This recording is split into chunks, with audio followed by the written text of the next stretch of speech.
This is a mini doc. This person is watching a mini doc. Your name is Scott Harper.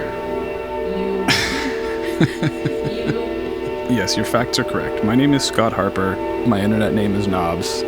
Now I make guitar pedals for Chase Bliss. What I've been working on is a pedal called Lost and Found. It's like this freaky little tool belt that, you know, whatever you're trying to do that day, even if it's just like go somewhere brand new, it is in there. I love that Lost and Found's thing is kind of like, what are we going to do today?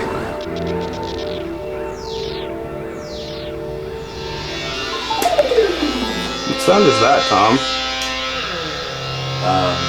This is the acoustic synth.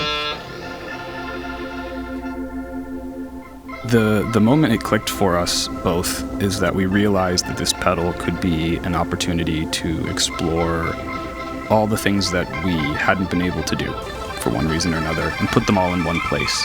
And we realized what we were both very excited about was the idea of like a cabinet of curiosities. Like that would be the function of the pedal.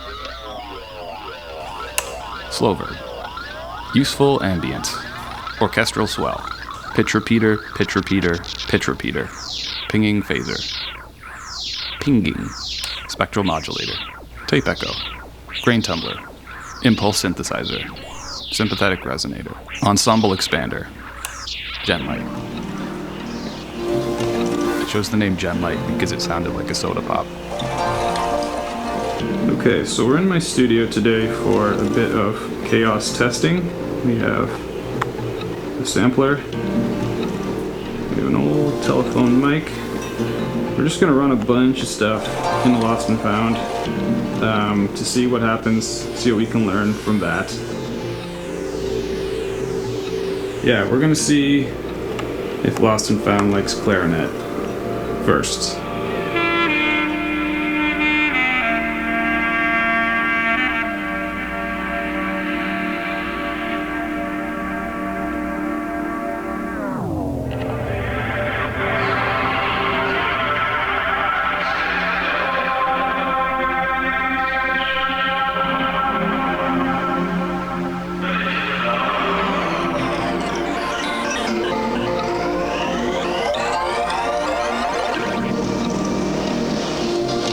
What I'm always looking for is something surprising and like access to a new place.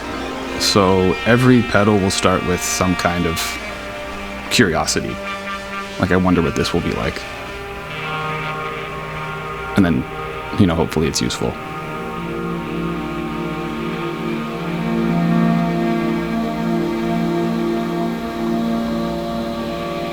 Lost and Found was a little different because of the pitch tracking. It felt really important to see what that would do with different instruments, and especially more challenging instruments like a drum kit where there's a pitch but it's not a melodic instrument, or a violin where you can like glide around and do things that make it hard for pitch tracking. I took the pedal to visit Hugh Marsh, really good violinist, one of the best live users of effects I've ever seen. So I took it to him and I was kind of scared. That was such a big test for the pitch tracker because violins can do so many things, and he moves pretty quick sometimes.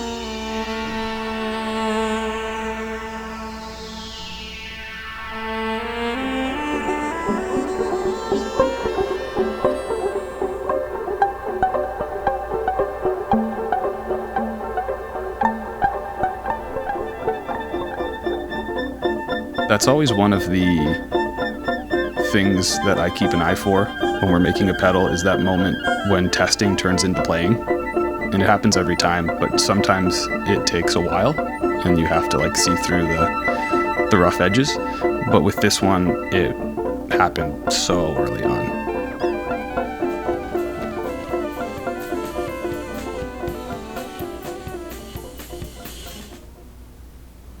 Is it insane? It sounds crazy like that. Hit something. Yeah.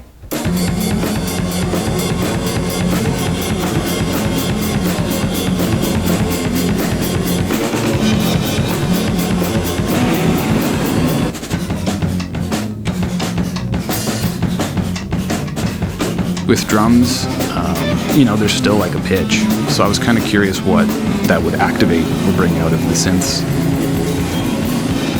All of the tests ended up being mostly encouraging, in short, that we were on the right track and that the pitch tracking was working.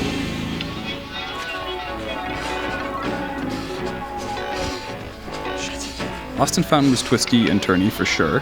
It had multiple shapes before it became Lost and Found. There were a lot more like moments of indecision than with other pedals because each mode was very much like its self-contained thing. Okay, so I just ran for an hour and a half away from my house, so I'm gonna go find a snack. It looks like he's practicing flying.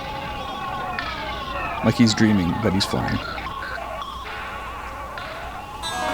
May 29th, and we're testing a new version of the synth for the first time.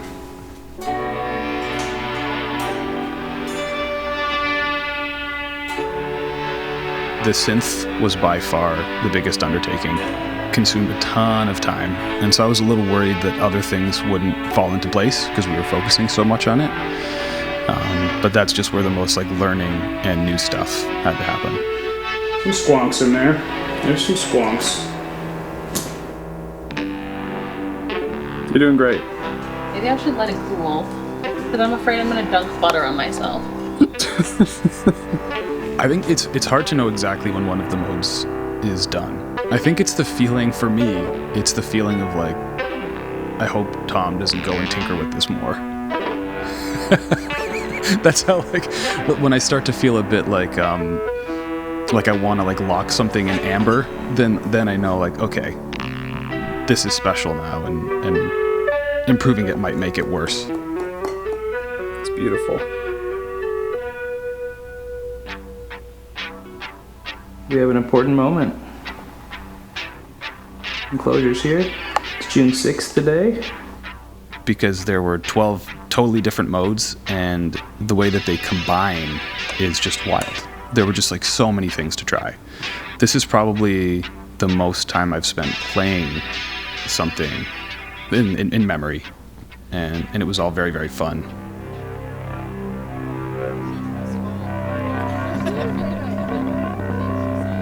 I really hope people feel that state of play and this idea of like blending things together. I'm really expecting to be very surprised by what people turn Lost and Found into. There's no pedal we've made where there's more mystery in it. There's just so many possible combinations and things that there are definitely some sounds in there that I haven't heard yet. Carl quit his job today. Yay, Carl. Let's kick him back on the club. Whatever. Kick him back with a boot. The day today is Monday, July 7th. We've started beta testing for Lost and Found. We're not finished, but we're in the thick of it. We're righting the wrongs. Most of the things it's supposed to do are done. And it's time to put away the camcorder. Move on. You know what, though? There were 2 good months. That was basically May and June of 2025. 1, 2, 3. Goodbye.